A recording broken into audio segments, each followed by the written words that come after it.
The Trumpet Daily program begins right now. Today's world news, what it means, where it's taking us. I bring you the one and only possible message of world peace. This is a message of hope, tremendous hope. And he said unto me, you must prophesy again. And now, The Trumpet Daily with Stephen Flurry.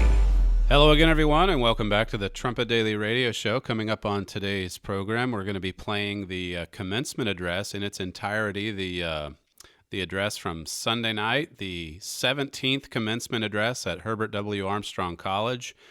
I was privileged and honored to be able to give that lecture at the graduation ceremony. The ceremony that was broadcast live over here to Edstone and, of course, back to Edmond, our headquarters campus as well. So if you missed that, there was a live feed to the ceremony itself on Sunday, but if you missed it, now will be your opportunity to hear what we talked about on Sunday. Well, at the tail end of yesterday's show, we encourage you to get outside and to walk. And I guess in looking at what I've prepared here for this first segment, it may seem contradictory, although it doesn't have to be. You can take a book outside, I suppose, and read as you're walking. I think Joel Hilliker is known for that at the Edmond campus. It's a little harder for me to keep my focus on the lines of the book, but you can certainly go outside and sit down somewhere to study history, study God's Word, study the truth of the Bible.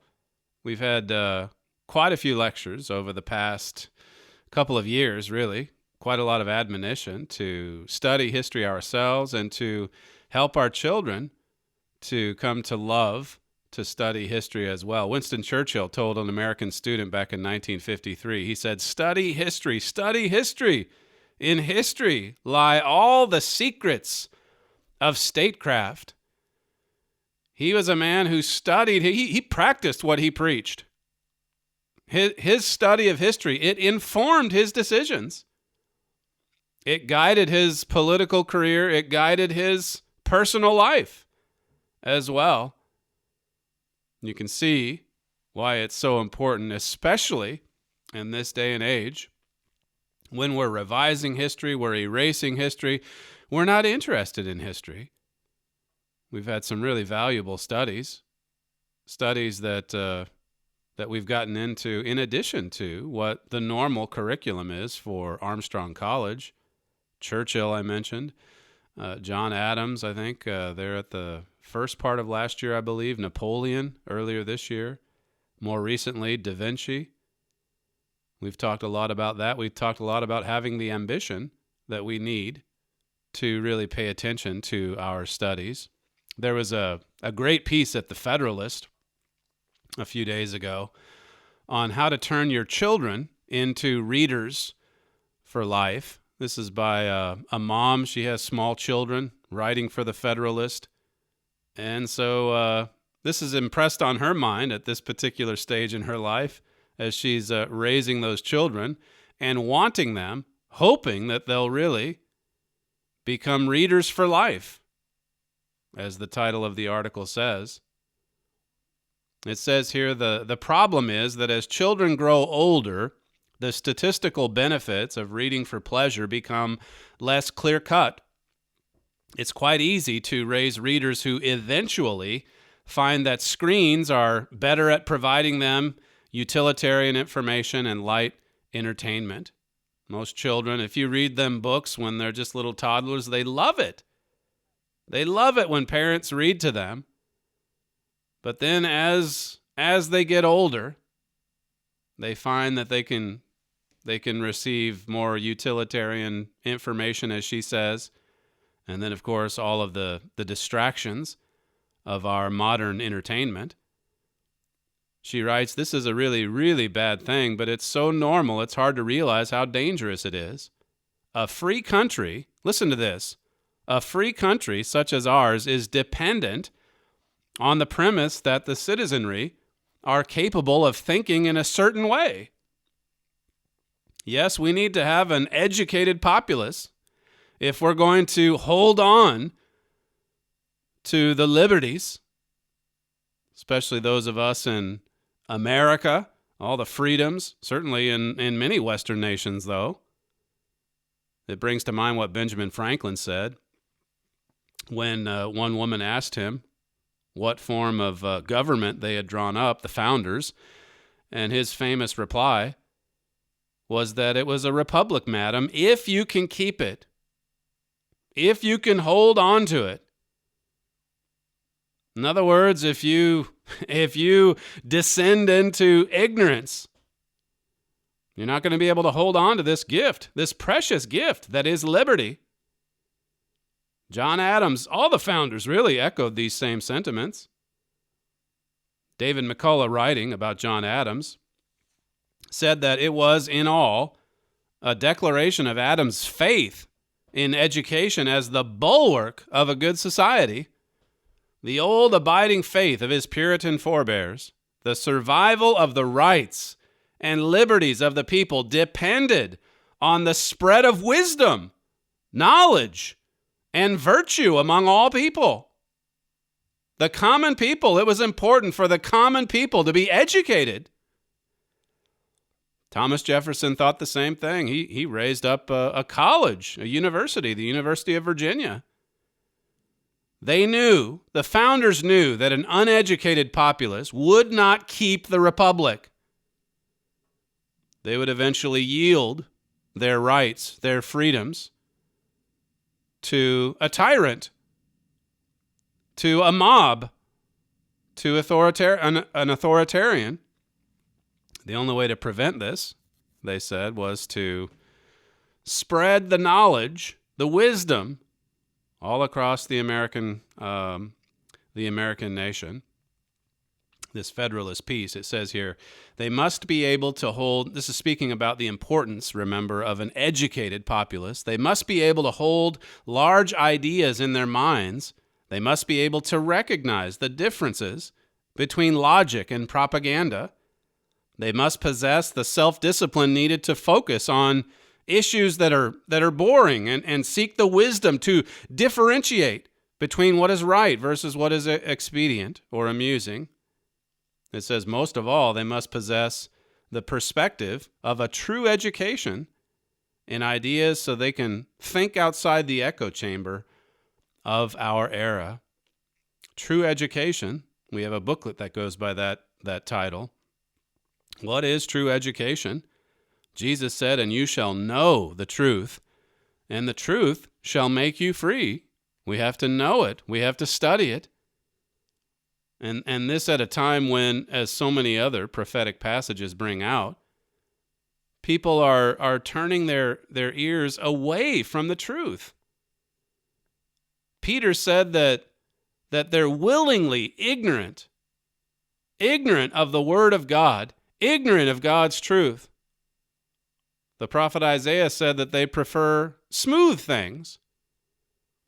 They just want to hear what's nice, whatever it is that will tickle the ears. Listen to what Paul said to Timothy. He said, for the time will come when they will not endure sound doctrine, but after their own lust shall they heap to themselves teachers having itching ears. They're not going to endure sound doctrine. It says in verse 4, this is 2 Timothy 4 and verse 4, and they shall turn away their ears from the truth and shall be turned unto fables. They're going to turn away from the truth. They're going to turn away from the Bible. And instead, they'll believe fables. They'll accept lies. This Federalist piece, it says here that we all need each other to be readers. Here she talks about the importance of, hungering for knowledge and truth yourself as a parent. And then later on, she gets into the importance of that example for the children's sake. She writes, all of this is deeply connected to what and how we read. It's not that people who use their phones frequently are necessarily dumber than people who don't. Like any tool, though, screens can be dangerous. They can fill the spare moments of life until no time is left for thought or deep learning. She's talking here about something that we've addressed quite often on this program, just reducing the screen time so that you can devote more time to thought, to concentration, meditation, and deep learning. She says these gadgets, they can retrain our brains and make it hard to focus on a long-form conversation, whether in person or in print. If you look around at our society today, you don't see a lot of long-form conversation, especially in America. I think maybe you see a little more of it here in the UK. But if you think about what reading actually is, delving into a biography or a good history book, that's a long-form conversation. That's a conversation that goes on for some time, for many days, maybe weeks if it's a big book. Books are one of the best ways to guard our minds against the misuse of screens, she writes. Books aren't magical mind vitamins, of course, yet in order to cultivate the ability to think, we must engage with good, wise, and true thoughts. And it happens that the works of humanity's greatest thinkers are found in books. They're found in books. These are of course, we take them for granted today because millions and millions and millions of them are printed every year, and who knows how many titles there are. Solomon said of the making of many books, there's no end. Ever since the printing press, the books are everywhere now. But still, even still, you have people that, if they're really interested in this, they collect a large number of books. They build up a pretty good-sized library. You don't see that so often with the audio or videos. I guess some people have a video library still. Most of that's now online. But how many things do you see or observe on TV, even if it's a quality program, that you say, well, I need to collect this and make sure I hold on to it? I guess it's not the best example in the world because so much of that is so easily accessible. But still, you do have people that fill their shelves with books that have changed their lives. It says the works of humanity's greatest thinkers are found in books. Think of how the Bible was put together with 40 authors over the course of, 1,600 years, I think the correspondence course says. And then you think about the centuries that followed the canonization of the New Testament and how many people actually sacrificed their lives to make sure that the Bible was distributed, to hold on to their copies of the Bible. Matthew 4 and verse 4, it says that man shall not live by bread alone, but by every word that proceeds out of the mouth of God. The Holy Bible is God's word in print. We have these precious words. We have these good and wise and true thoughts. And every day we want to engage. We want to have a long-form conversation, whether it's our Bible study or the study of history. Paul said to Timothy, I brought this out in the program at the end of last week, about seeking wonderful counsel from God. That verse in 1 Timothy 4 where he says that we ought to be nourished up in the words of faith and of good doctrine, whereunto you have attained. Feed on these precious words. Feed on this truth, this good doctrine. And then in verse 13, he said to Timothy, until I come, give attendance to reading, exhortation, and doctrine. Make sure that you're studying your books. He said elsewhere in the book, set the right example. Don't neglect the gift that you've been given to speak, to teach these things. But of course, to be a fine teacher, he had to give attendance to reading. This Federalist piece, it says here, books liberate us from the isolation of our 2019 bubble. The beautiful thing is that they are also tremendously helpful at helping us to develop the attention span that we need to think deeply. She goes on to point out how important this is if you're a Christian, If you're a follower of Christ, how important it is to study and to think deeply and to have these long-form conversations. Speaking of Paul writing to Timothy, it says in 2 Timothy 2:15, it says, study to show yourself approved unto God, a workman that needs not to be ashamed, rightly dividing the word of truth. Study to show yourself approved to God. God is the master. We're the disciples. We want to get a passing grade. We want God's approval. We're not doing this to seek the approval of men. We want to know. You shall know the truth, and the truth will set you free. How could we ever come to understand God's truth or God's will if we didn't study, if we didn't have a love for the Bible, for Bible history, for Bible doctrine? She says here in this Federalist piece, here's the part about just setting an example for our children. It says, find a book for yourself and read it. How does one convince children to love books? Nothing is so ineffective as preaching the merits of something you don't do. At the beginning of her article, by the way, she referred to this meme on the internet where this woman's on a park bench with her little daughter, and she's sitting next to another woman who's on a park bench with her daughter. And the latter couple, the mom's reading a book, and then the daughter's reading a book. But this mom who's on her phone, and her daughter's on her phone, she says to the mother reading a book, how do you get your children to read a book? How do you get them interested in reading? And of course, the point of it is that she's doing it as the parent. She loves it. And the child sees that example. It says here in the Federalist, the good news is that children are incredibly open to things they see you enjoy. If they see you enjoy it, well, then they want to experience it. You are their example of what it means to be an adult. Besides, don't you want a fuller life? Reading good stuff is a blast. This is fun, she says. This is real entertainment. It's edifying. It's nourishing. Now you have Paul giving these instructions to Timothy, saying, until I come, make sure you're reading and studying. But like I brought out in that wonderful counsel lecture, he also set the example, Paul did. Remember at the end of 2 Timothy 4, where he told Timothy, when you come, if you're able to get here, bring the books. This was Paul right at the end of his life while in prison, and he wanted his library.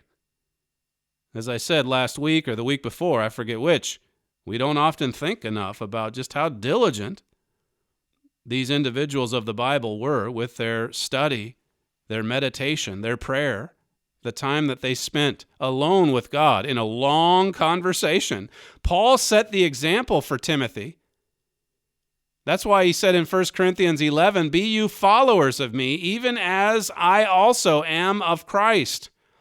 He set the example, and the brethren followed in his steps.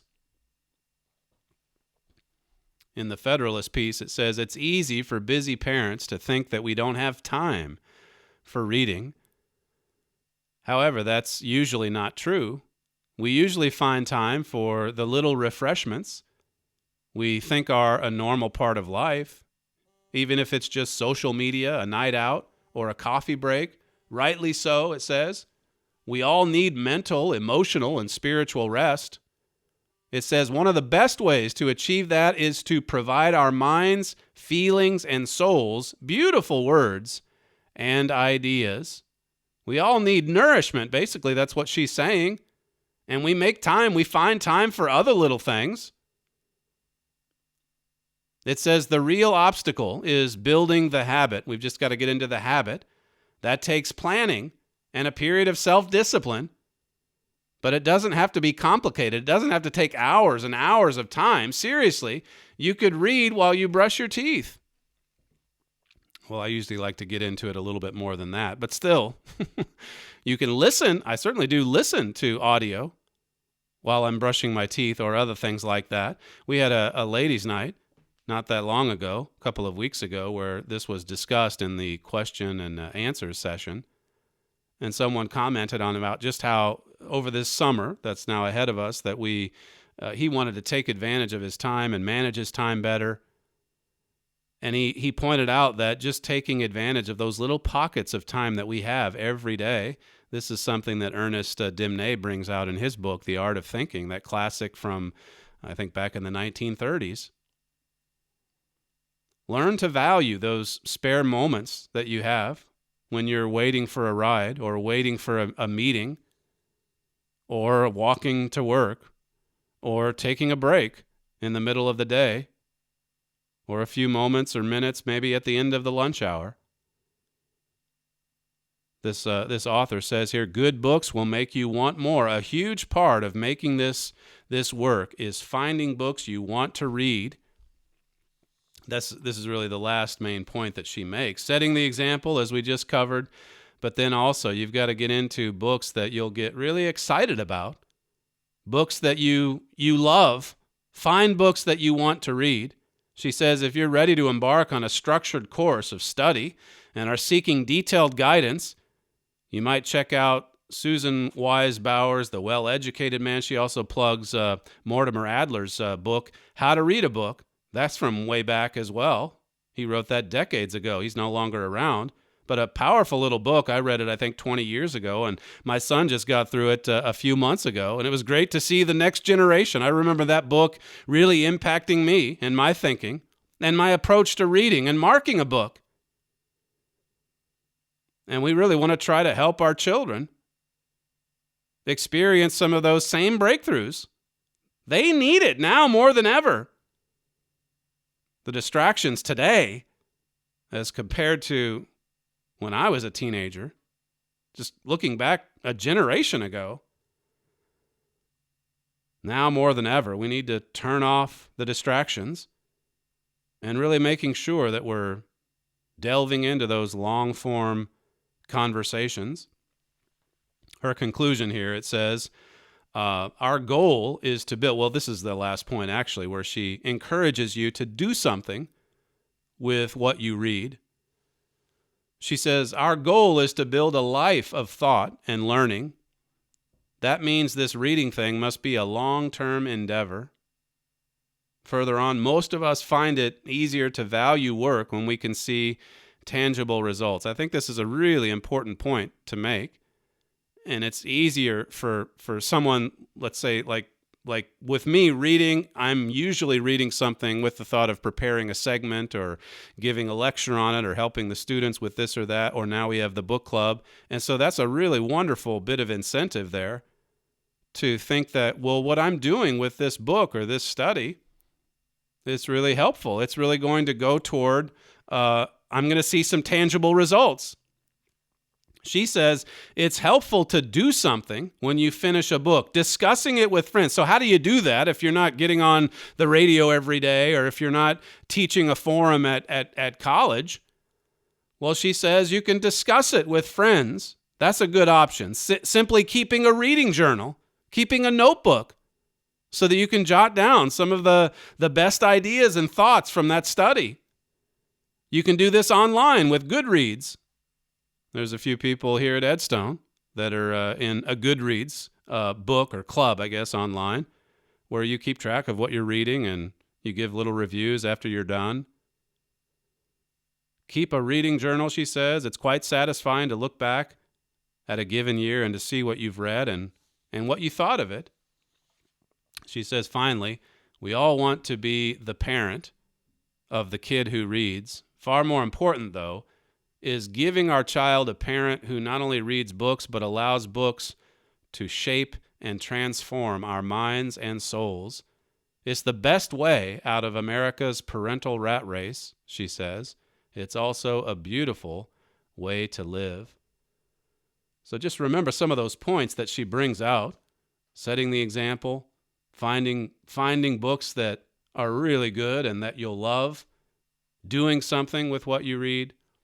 There's lots of opportunities for this even at the trumpet.com website with the book club section and just some of the other lectures and things that we've given on radio and with some of our college classes.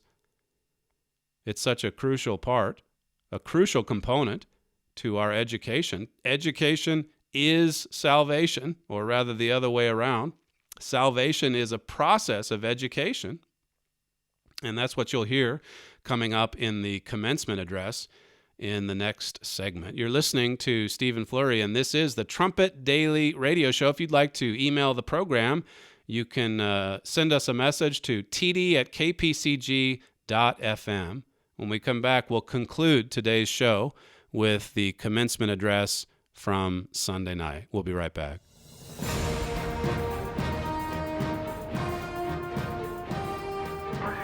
This is KPCG-FM, and this is the Trumpet Daily. One may blind his eyes to existing facts and trends and say the world cannot get any worse than it already is. Or, if we just ignore the conditions and don't worry, perhaps they'll go away. But these conditions and trends won't just go away, not unless they are caused to go away.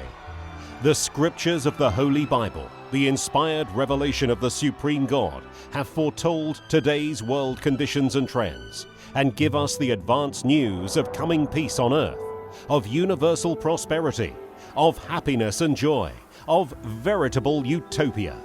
This is the good news of the world tomorrow, and it is absolutely sure. This coming world is vividly described in our booklet, The Wonderful World Tomorrow. What it will be like. Bible prophecy explains in detail how God will intervene to save mankind from destroying himself. Jesus Christ will return to earth, putting an end to the rule of man and restore God's government on earth. To learn much more about this prophesied utopia, please visit thetrumpet.com.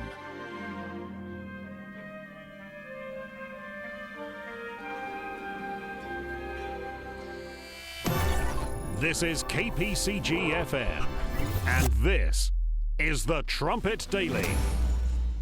Greetings to everyone at both campuses.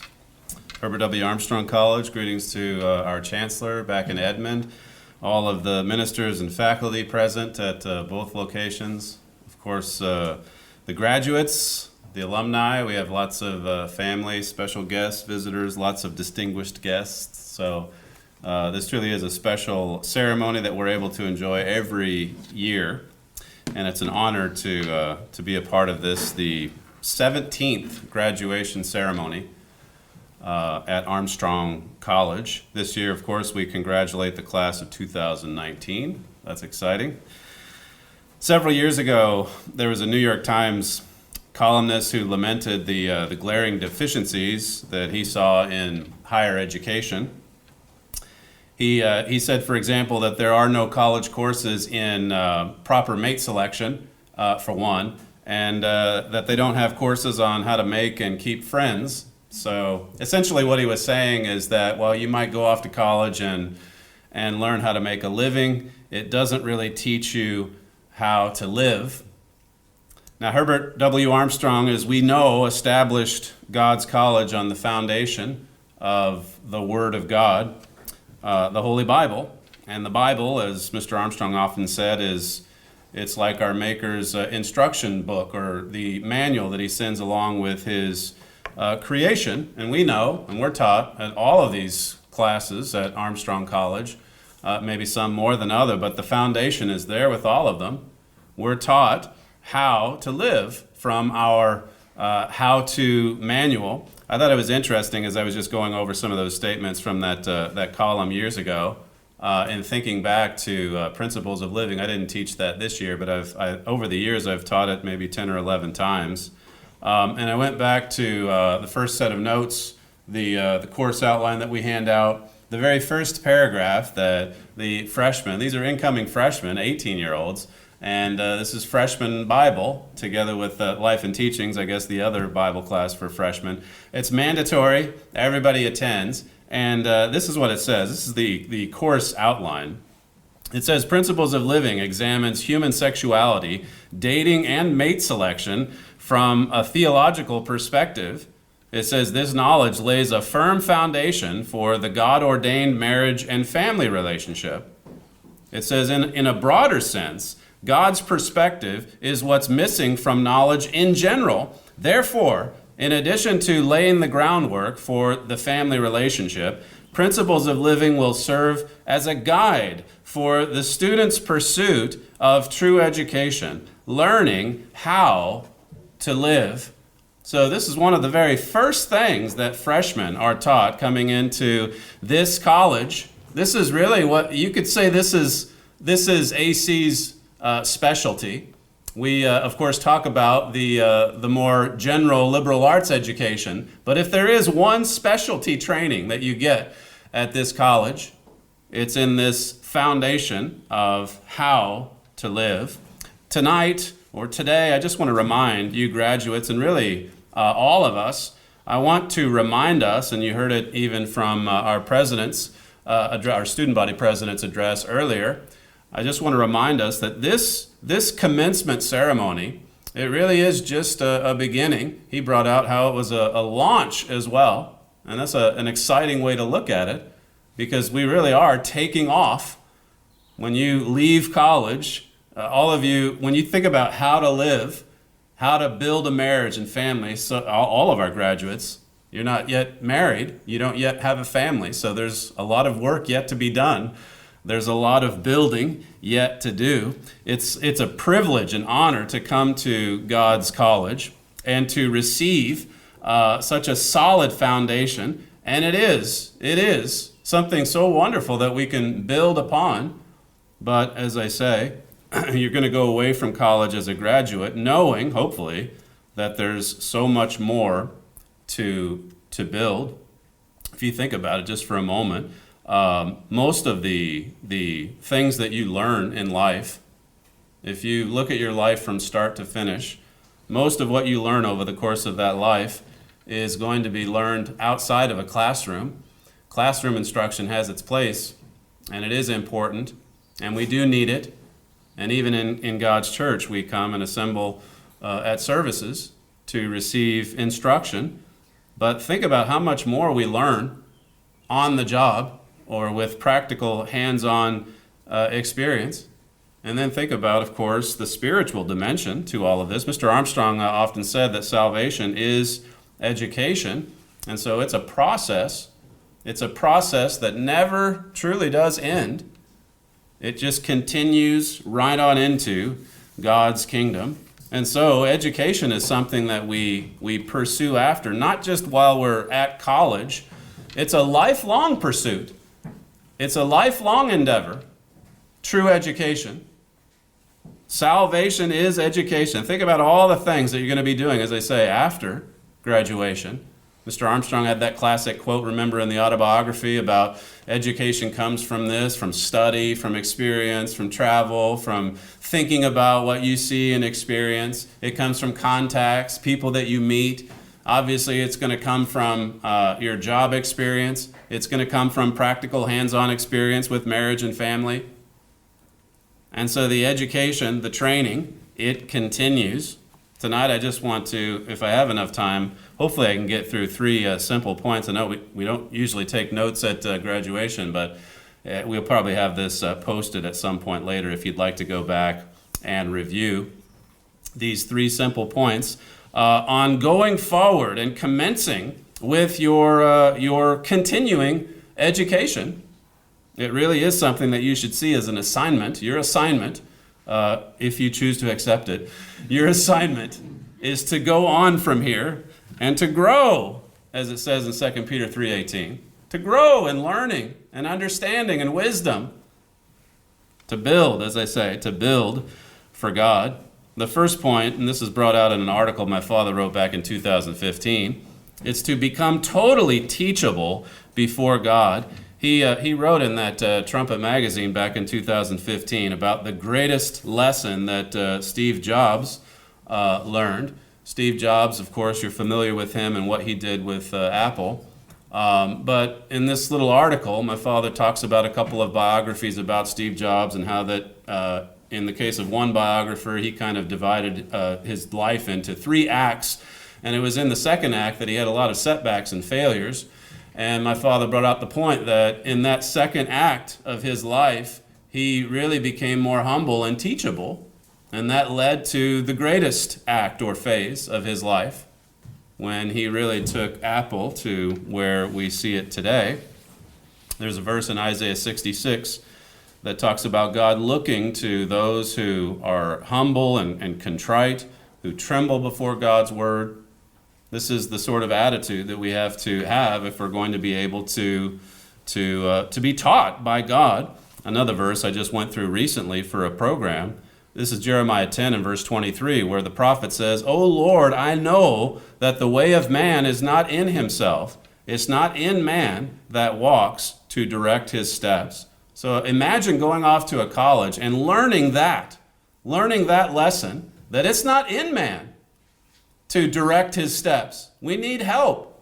We need help as a college student, and you need it as a graduate. You need it as an adult. You need it as an elderly individual in God's church.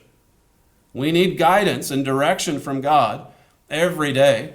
Isaiah 55 talks about just how this vast difference between the thinking of God and then our thoughts. We have to appeal to God daily and go to him. That same passage in Jeremiah, by the way, it talks about praying for God to correct us, to correct our steps, to correct our ways, so that we can know the way to go. That's a valuable lesson, and hopefully you're beginning to learn that. You students, you've gone through this experience 2 and 4 years, and hopefully this really is beginning to sink in. This is one big takeaway from the college experience, that we don't know. We don't know the way, but God will show us. I won't take the time to go through more verses in Proverbs 3, but that section there speaks about how easy it is to just lean to your own understanding instead of entrusting God. It's natural. It comes natural to lean to your own understanding.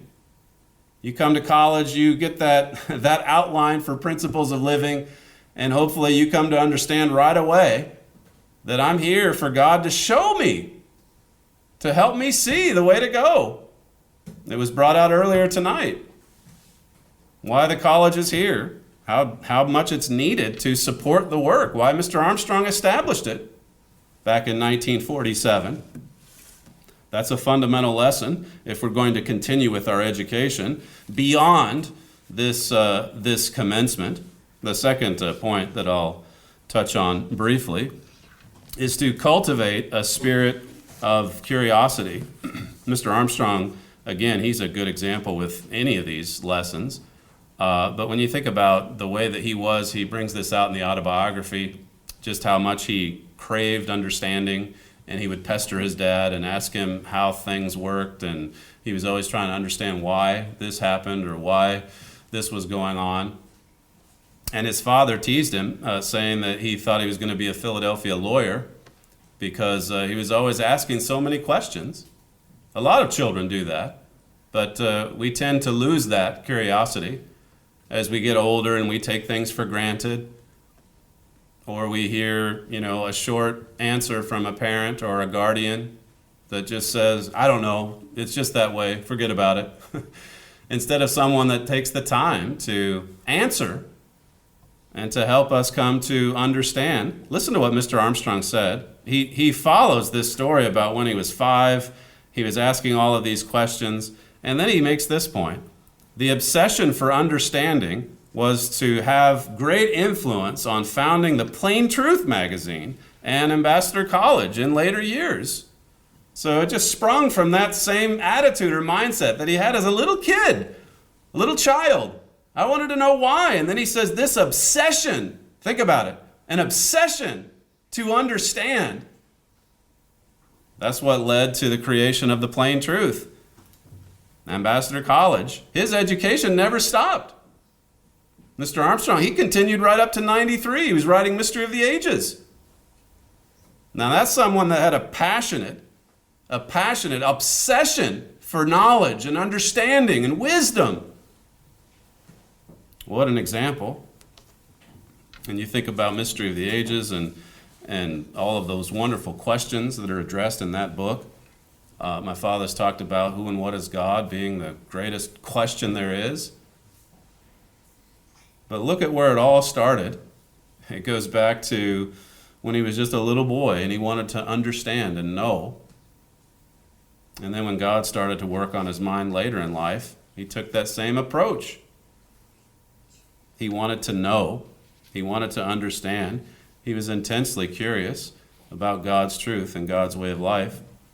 This year's the 500-year anniversary of Leonardo da Vinci's death, and so there's lots of exhibits throughout the UK and in Europe, in France, at the Louvre, at Buckingham Palace later this month. And so they're putting a lot of Da Vinci's drawings and paintings on display.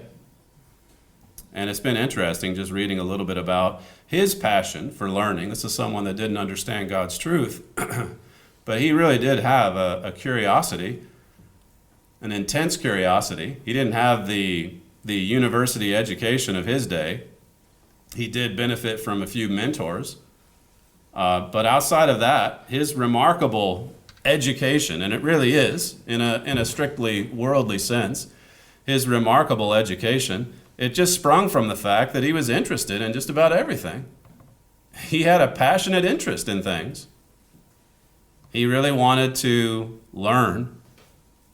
An insatiable hunger for knowledge. He had it. He had it.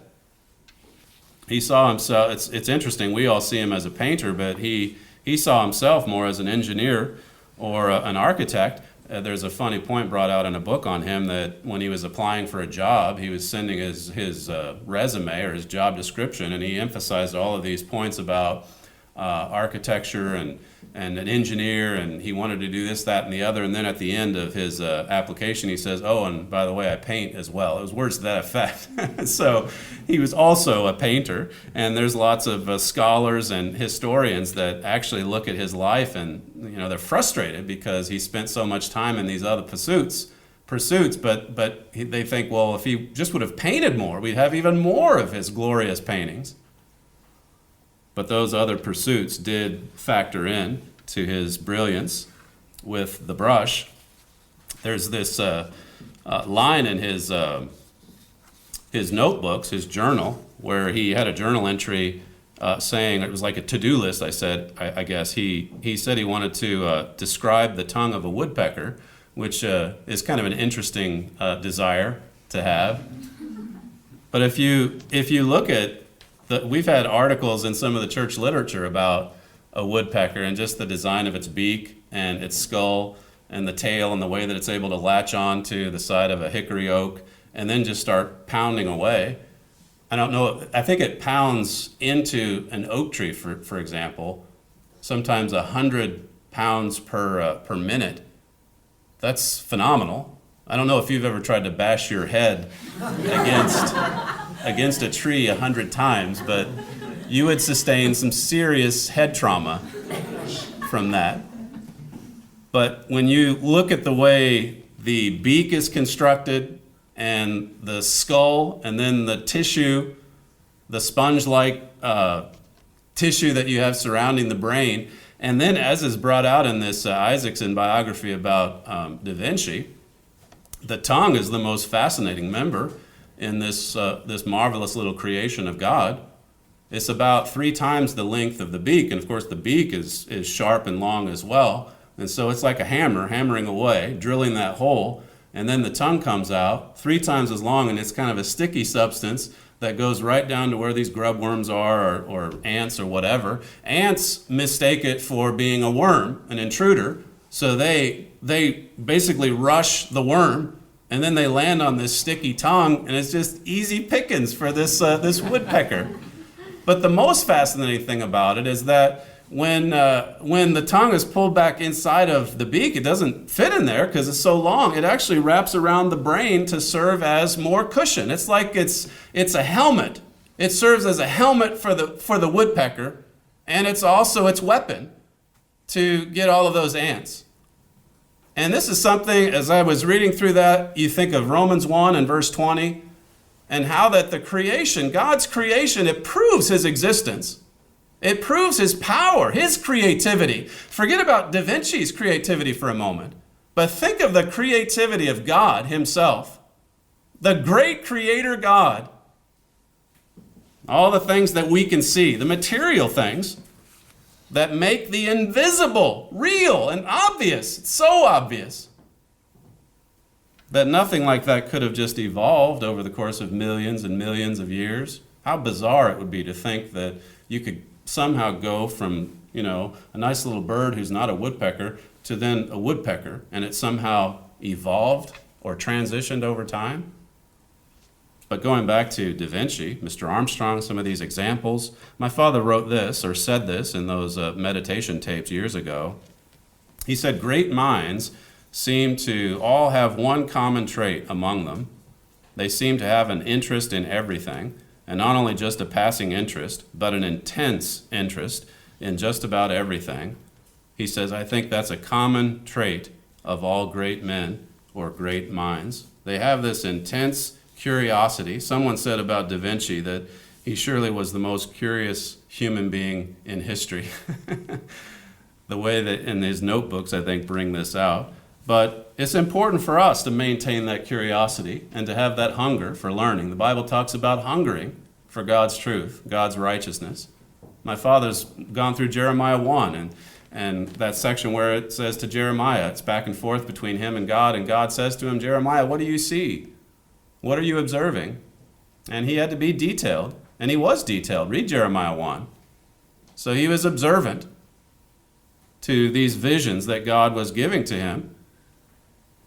There's a lot to be gleaned from being curious, observing God's creation, just observing events around us, being observant to what's happening in God's work with respect to the creation. I mentioned Romans 1:20, but Psalm 19 talks about the heavens declaring the glory of God. So much can be learned from that. One final point to make, and this springs from Matthew 5 and verse 48, a memory verse, the one that says, become you therefore perfect, even as your Father, which is in heaven, is perfect.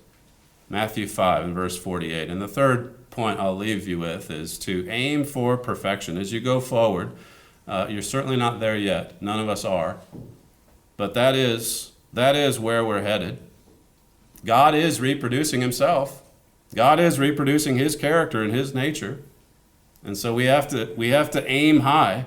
My father said years ago that there are no accidental masterpieces. It doesn't just happen. We don't stumble upon a masterpiece. The masterpiece is made by a lot of detailed, diligent labor and effort. I mentioned the other night with our book club that when Da Vinci set out to work on his masterpiece, the Mona Lisa, he started that in 1503 and he continued it on and off for the next 14 years. He basically had 3 paintings that he just kept with him for the last 15, 16 years of his life. These were his babies. These were the paintings that he cherished. One of them was Lisa, the Mona Lisa. And if you look at that painting, it's really mesmerizing. And you can see a lifetime of intense curiosity and interest in a lot of different subjects that come out as a result of that painting, or you see it rather in that painting. National Geographic had an article in 2017 that said the Mona Lisa smile is the culmination of a lifetime spent studying art, science, optics, and every other possible field that he could apply his curiosity to, including understanding the universe and how we fit into it. Well, he didn't quite understand our purpose for being, but he loved nature. And you look at the background of the Mona Lisa, or you look at the way that she's smiling, or you look at her eyes, you look at the lighting. He studied all of those things. He dissected 30 human bodies over the course of his life. When he got a job to sculpt a horse, he immediately set out to go dissect a horse, because he had to know how the muscles, how the tendons, how everything was underneath the skin. He had to know what was going on outside and inside. That's some kind of detail. To be on someone's deathbed waiting for him to die so that you could begin cutting him open. That's how, and then you look at his notebooks and the drawings of all of these muscles and bones, and this was back in the 1500s, even earlier than that. That's someone who's really curious about a lot of things.